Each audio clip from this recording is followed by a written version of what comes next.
भगवान बुद्ध की शिक्षाएं जो बेसिक प्रिंसिपल है या बेसिक जो टीचिंग है जो हर व्यक्तियों के लिए उन्होंने जो है बताया है, सबको प्रिस्क्राइब्ड किया है कि जो है every and each person of the world must follow these principles and teachings. इसके बारे में क्या कहेंगे आप?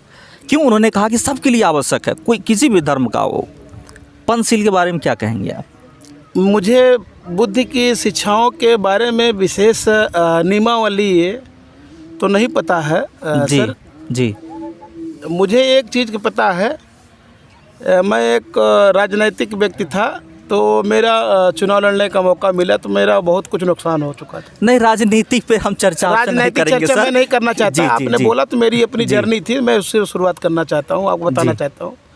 वहाँ मैं चुनाव हार गया था। थोड़ा कम शब्दों में बताएंगे सर, हुजूर, क्योंकि वीडियो 2 लंबा मिनट हो में जाएगा। बोलेंगे। जी। मैं चुनाव हार गया था, तो चुनाव हारने के बावजूद मुझे मेरा परिवार, मेरा रिलेशन, मेरा रिलेटिव, मेरा मित्र यार, मेरी चेतनाएं वहाँ भंग हो चुकी थी और लोग मुझे सम्मान नहीं दे रहे थे, मेरी पूंजी भी नष्ट हो गई थी। तो छोटी सी एक पुस्तक मिली थी, तो बुद्ध के ध्यान से पार, वो पुस्तक के नाम थी। तो मैं कभी जाता था भर्ती देखने के लिए, तो वहाँ पुस्तक मिली थी, तो उसमें लिखा था दुख है, दुख का कारण है, उसका निवारण है। ये 3 शब्दों का मेरे को मिला, तो मैं उस समय डिप्रेशन में था, तो बुद्ध का नाम वहाँ मेरे ध्यान में आया। जी जी जी। और आज जो मुझे आज आपके साथ में बैठकर बात करने का अवसर मिल रहा है, ये बुद्ध के ही नाम का ध्यान है। आज तो मैं हिंदुस्तान के तमाम डिस्ट्रिक्ट में, तमाम राज्य में, तमाम जगह मेरा व्यवसाय व्यापार है और मैं एक राजनैतिक व्यक्ति, शैक्षिक राजनैतिक हूँ और पॉलिटिशियन राजनैतिक, एक पार्टी का राष्ट्रीय अध्यक्ष भी हूँ। तो उसका मेरा प्रोटोकॉल नहीं है। मेरा एक राजनैतिक चेतना ये है कि व्यक्ति जब तक शिक्षा नहीं होगी तब तक सही रूप से राजनीति का उसका नवीनीकरण नहीं हो सकता। और श्रीवस्ती आने का एकीकरण था कि जैसे एक क्या बोलते हैं, श्रद्धा। आज अभी अब आपने कहा कि एक महिला अंतर्राष्ट्रीय दिवस है और चेतना का दिवस है, तो उसमें मैंने आज देखा कि एक आस्था का दिवस है। जैसे वो शिव का नाम आता है, तो मेरा नाम शिवमंगल सरोज है। तो उस चेतना के अनुसार है कि मैं आज उधर न जाकर मैं आज इधर जाऊंगा जहां मुझे ज्ञान मिला है। तो क्या आपको लग रहा है कि आज यहाँ पर अगर आप जो है अपना रास्ता बदल करके आए हैं, तो मुझे लग रहा है कि कहीं ना कहीं आप जिस रास्ते पर आप पहले चलते आए हैं वहाँ के बारे में तो बहुत कुछ सीखा, बहुत कुछ जाना होगा, बहुत कुछ समस्याएं होंगी, लेकिन कुछ चीज़ें आपको लग रहा है कि कुछ छूट रहा है। ऐसा है क्या कि चलिए देखा जाए उधर भी क्या हो रहा है, ऐसा कुछ है क्या?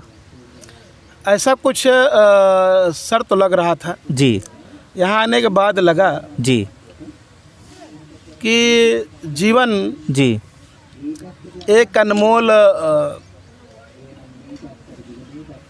क्या कहते हैं स्वरूप मिलता है इंसान का। जी। उस स्वरूप में लोगों का सहयोग करने का एक अवसर जब प्राप्त हो, जी तो जी ज्ञान के माध्यम से ही जी। एक दूसरे की सही व्यवस्थाओं में दिया जा सकता है। मतलब ये है कि जो कुछ कन्फ्यूजन्स थे तो वो दूर नहीं हो पा रहे थे, ऐसा मैं समझ सकता हूँ। तो आपको लगा कि भगवान बुद्ध जो पूरे विश्व के जो है गुरु माने जाते हैं, बहुत बड़े इंटेलेक्चुअल्स माने जाते हैं, तो उनकी क्या शिक्षाएं हैं या उनके जो रास्ते हैं जो बताए गए हैं उनके द्वारा, उसके बारे में जाना जाए या समझा जाए, क्या हो सकता है वहाँ से कोई सलूशन आया, ऐसा है क्या?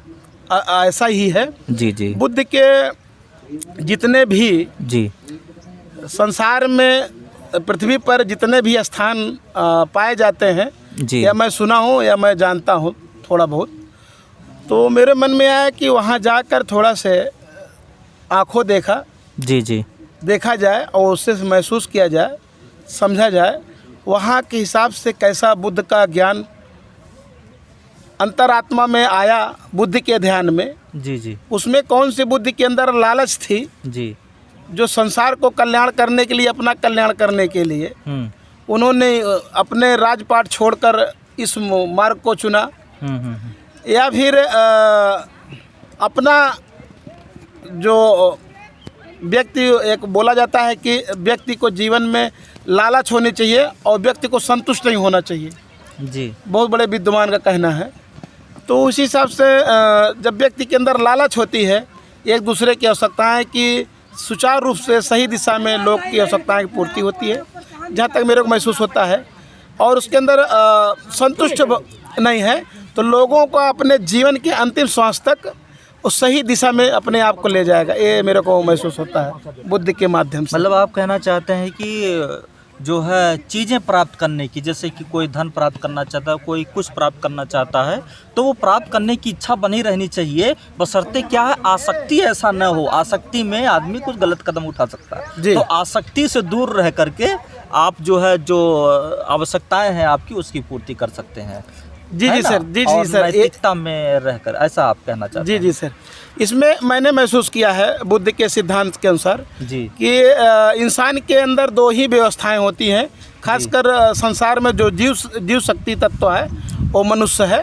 मनुष्य का दो ही सिद्धांत हो सकता है मेरे अनुसार जी। एक इंसानी व्यवस्था है, एक नेचुरल व्यवस्था है जो कुदरती व्यवस्था कहते हैं, जो यूनिवर्स की व्यवस्था है, ब्रह्मांड की व्यवस्था है, प्राकृतिक व्यवस्था है। तो दोनों व्यवस्थाएं को जो व्यक्ति को ज्ञात हो जाता है तो इंसानी व्यवस्थाएं के रूल नियम अनुशासन है और तमाम चेतनाएं तमाम ध्यान है, और जो कुदरती व्यवस्थाएं में उसकी जो प्रक्रिया है उसको फॉलो कर लेता है, उसको जानकारी हो जाता है, तो उससे व्यक्ति से गलती नहीं होती है। और एक व्यक्ति का कहना है या बहुत लोगों का कहना है या मेरा भी कहना हो कि व्यक्ति पाँव रखता है अपना आंखें से देखकर तो गड्ढे में नहीं गिरता है, ऐसा कुछ महसूस मैं करता हूँ या कह रहा हूँ। अभी हमने पूछा कि भगवान बुद्ध की जो कोर टीचिंग है, जो मुख्य, उसके बारे में आप कुछ अगर कुछ भी अपने मन से अगर आप बताना चाहें तो बता सकते हैं कि शायद भगवान बुद्ध ऐसा कुछ कह सकते हैं क्या? भगवान बुद्ध के जो सिद्धांत हैं जो मुझे महसूस होता है, उन्होंने कहा कि बुद्धम शरणम गच्छामि, धम्मम शरणम गच्छामि, संघम शरणम गच्छामि। जी। बुद्धम शरणम गच्छामि, हे इंसान, हे मनुष्य, हे आदम जात के प्राणी, तू अपने बुद्धि के शरण में जा, अपनी चेतना के शरण में जा, तो तेरे को महसूस होगा जो तुम्हारा शब्द है, तुम्हारा ज्ञान है या तुम्हारा गुरु जो बता रहा है, उस गुरु के माध्यम से तुम्हें सही शिक्षा का जो मिलेगा, वावेल से कॉन्सोनेंट या स्वर व्यंजन, उसके माध्यम से आप खुद समझकर अपने आप को सदैव ठीक कर सकते हो और सदैव ठीक रहोगे और दूसरों को भी ठीक कर सकते हो। धम्म के बारे में धम्म के बारे में कि जो धर्म है इंसानियत का होना चाहिए, मानवता को होना चाहिए, मानवीय गुण को होना चाहिए, एक दूसरे के सहयोग को होना चाहिए, एक दूसरे के। फिर यहाँ सवाल आता है कि मानवता क्या चीज़ है? मानवता है कि मनुष्य से जो प्यार किया जाए या उसके व्यवहार में जो एक दूसरे की दैनिक आवश्यकता में जो कुछ भी निभाया जाए या दिया जाए, तो उसमें दोनों की करुणा सेम होनी चाहिए, उसमें प्रेम उत्पन्न हो। मानवता नहीं, आप खोल के थोड़ा सा कहें, थोड़ा सा समझने में दर्शकों को आसानी हो। जैसे सब लोग मानवता को अलग अलग रूपों में परिभाषित करते हैं, तो आपके मतलब अर्थों में या फिर आपके शब्दों में मानवता का क्या मतलब होना चाहिए, उसके बारे में ज़रा बताएं अगर कुछ बता सके तो। मानवता शब्द का ये है जो मनुष्य है, मनुष्य के अंदर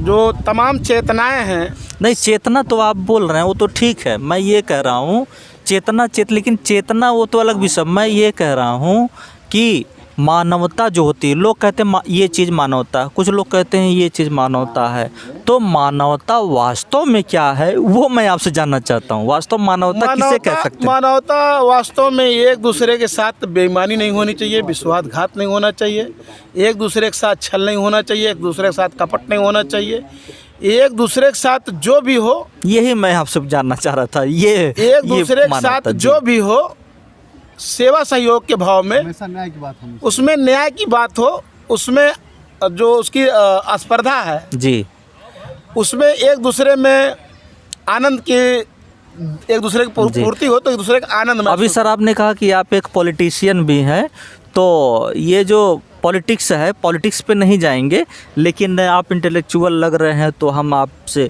कुछ संविधान के बारे में जानना चाहते हैं कि बाबा साहब डॉक्टर